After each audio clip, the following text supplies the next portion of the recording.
I want to talk about the Olympic Games because obviously I want to kind of get through to the eye because we're now kind of like organically kind of getting to that point. But the Olympic Games, 2016 Rio de Janeiro. Wow. Talk to me about that. What was that moment like? Incredible. I will never forget, still to this day, also like the selection email day. Weirdly enough, I didn't want anyone around me. So I decided to drive to Cherwell Valley Services off the M40 and sit there and wait for the email on my own. I didn't want anyone around me. I didn't want anyone.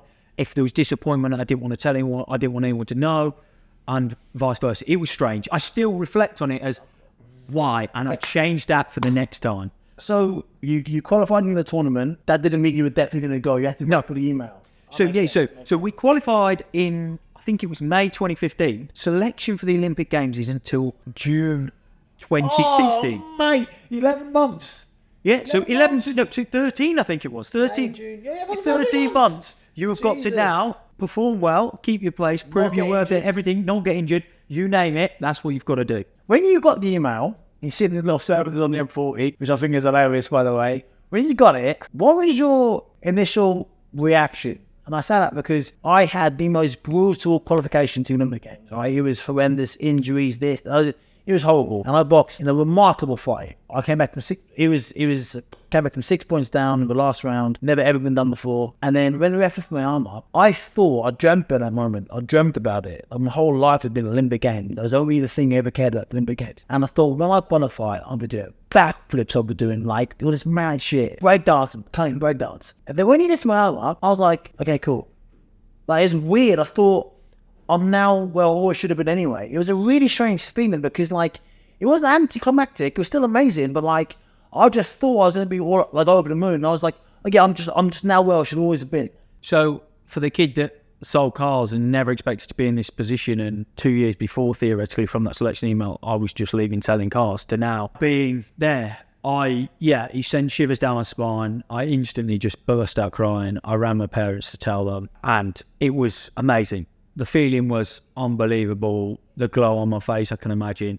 I drove straight home all the way to Leicester to see them. It was amazing. And yeah, it felt so good because I'd achieved something after all the hard work and being told so many times you'd never make it. All the rejections. That was it. But this was reality, that you were made that this was everything in life. And then it was an absolute shower. It was horrendous. I put my life and soul into this. I'd now got given a dream chance. We got to Rio. I'll never forget arriving. You're in this village. We're there early. We're the first team in the village, I think we were, because we got to acclimatise. I think also not many sports are in from start to finish, whereas we, ironically enough, should have been.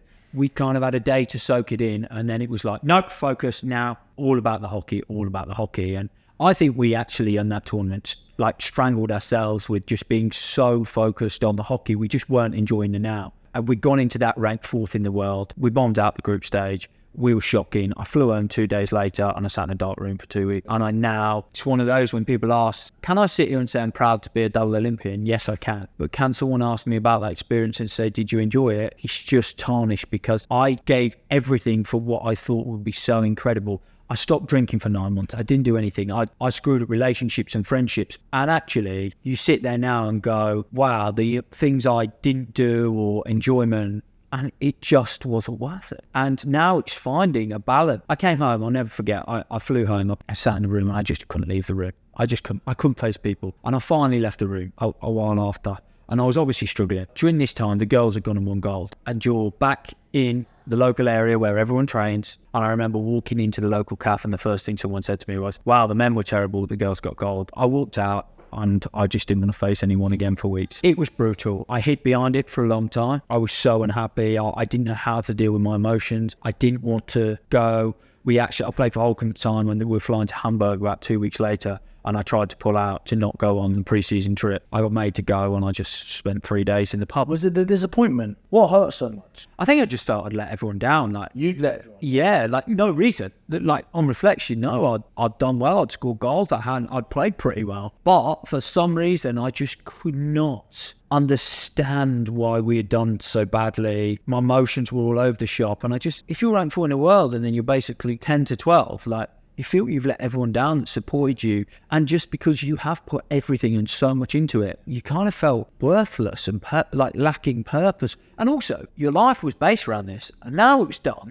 It was a bit of a non-event. And I just didn't know how to deal with it, which resulted in me obviously seeking help. And it was actually in the end, I think a doctor spoke to me, one of the doctors at Bisham, and went, I don't think you're okay. And I actually spent a fair bit of time visiting the Priory at Woking. And even that, again, going and getting help and support was incredible. But it was only on the last day when I knew I was done that I ran and told my parents I'd been going. And they were like, they knew something, because at certain hours for every second week for X amount of time, you would just not contact them or whatever. And